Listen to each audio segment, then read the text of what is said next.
Joining us now, Professor Polly Roy, Chair of Virology at the London School of Hygiene and Tropical Medicine. Thanks very much, Dr. Roy, for being with us. Is ivermectin the magic drug that it's being made out to be in some parts of India? Well, I don't think so. As I said before, that I don't think so because it is not really allowed now in USA and in Europe. It is actually a drug that helps to stop the parasitic disease and not for virus really, but it is anti-inflammatory, but so far it has not been shown optimum for COVID disease. So it is not really accepted in certain countries, definitely. Professor Roy, other drugs that are available probably far better than this one. Sure. Professor Roy, the American Journal of Therapeutics says regular use leads to large reductions in transmission and that ivermectin should be globally systematically deployed in the prevention and treatment of COVID-19. That's the ribavirin, yes, that's two different things, you know. Two different things. That is fine. That is fine. But ivermectin is a different thing. You're talking about two different drugs. Okay. Tell us a little bit about the drug which the Goa government is now proposing. How is that ivermectin 12 mg for a period of 5 days is what is being prescribed? Why is that not a good treatment, you believe? I am not a clinician. I don't know much about that. But what I know for sure, that it is not going to stop the virus infection. What it will stop, some help as an anti-inflammatory, which is the actually downstream after the virus infection, when the people get really sick, they have this inflammation. That may stop, that may help to do that, but not really virus infection or transmission. So it's the disease itself is part of the inflammation is the disease itself. That may help a little bit. But it is not the magic bullet at all, as far as my knowledge concerned. Could you tell us a little bit more about ivermectin? The fact that it's had a huge impact in controlling, for example, filariasis diseases, lymphatic filariasis diseases, which have affected the lives of billions. This is again what the American Journal of Therapeutics says. And therefore, they are saying that given the track record... The anti-parasitic disease is different. Then virus is different. The SARS virus is quite different.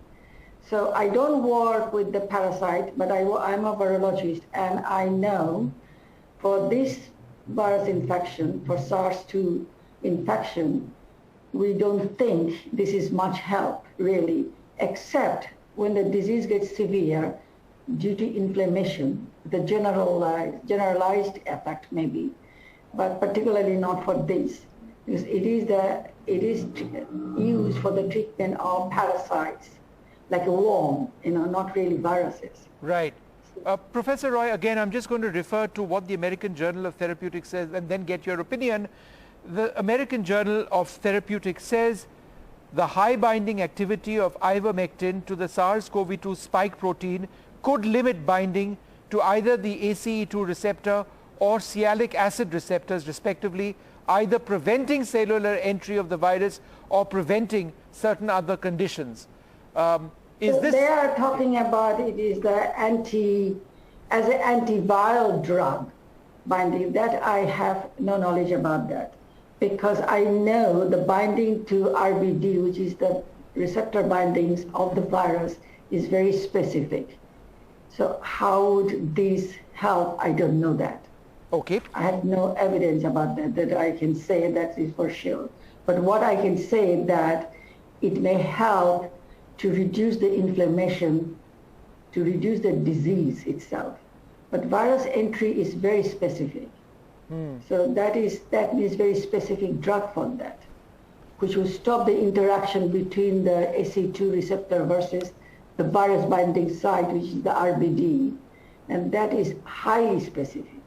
Professor Roy, the bottom line over here, which a lot of people want to know about, and I take all of the points that you're mentioning, is safety. Is this drug safe for administration, in your opinion, in the manner in which it's been proposed. In other words, 12 mg for a period of 5 days. As far as is my knowledge, that they are not allowed generally in US or Europe. So there must be some problem with that. Okay. In fact, I was told that it doesn't have too much effect, really, for virus infection, definitely. Right. In fact, the chief scientist of the World Health Organization, Dr. Swaminathan, has said that the safety and efficacy are important when using any drug for a new indication, and that the WHO recommends against the use of Ivermectin for COVID-19 except within clinical trials. All right, so that's what the WHO has said. So let's look at this within the context of clinical trials. Would you believe, as an expert, that this drug shows promise?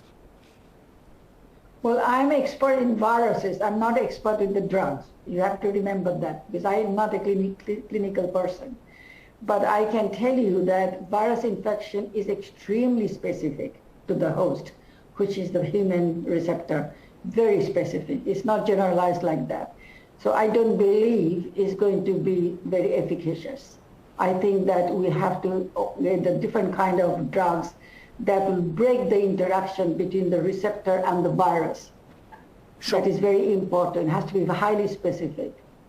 This is good for the parasitic disease, as they talked about that. That's the reason it was developed before, and that is fine. That also simply related a little bit because the inflammation.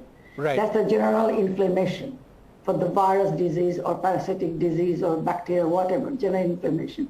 That may control some, but not really targeted drug. It cannot say there is actually anti-SARS or anti-COVID drug. You cannot say that. It is not so. Professor Roy, as you know, there are obviously different strains and strains of concern and variants of concern of COVID now all over the world. In India, we've got B1617, which has been labeled a variant of concern by the World Health Organization as well. What is your opinion about its greater transmissibility on the basis of what you're seeing, for example, in the United Kingdom, where it's been detected as well? Well, it is more transmissible probably because it changed one residues very strongly, completely opposite sort of charge residue called arginine in one site from leucine. And that is a drastic change, and that makes the virus more efficient to bind to the receptor.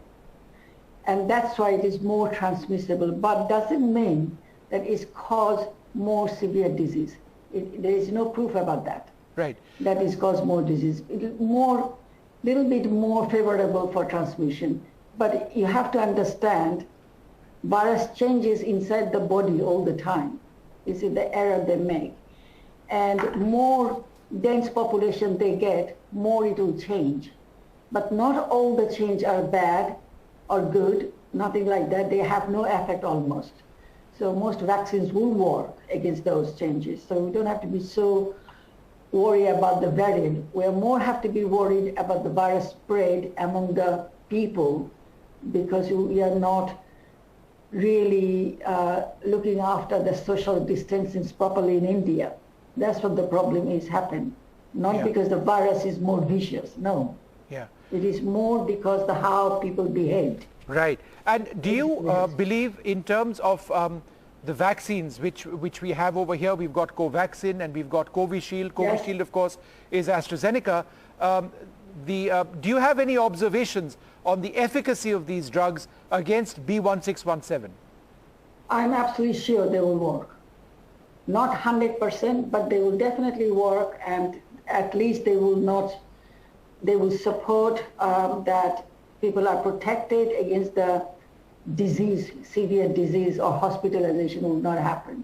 So I think that they make a lot of noise about this variant, but not necessarily they are dangerous really. So more transmissibility, not necessarily more dangerous. Still work, yes. Right. Sorry. So essentially what you're saying is more transmissibility, yes, but not necessarily more dangerous if we are smart in controlling it, right? Yes. Right. Yes. Well, Professor Roy, it transmits faster if you have the dense population, but doesn't mean that it causes disease more severe than before. all right, There's Professor. no proof of that. Professor Polly Roy, it's been great speaking to you, getting your insights onto both ivermectin and, of course, vaccines and vaccination. Thanks so much, ma'am, for being with us this evening. Thanks very much. Thank Indeed. you. Thank you.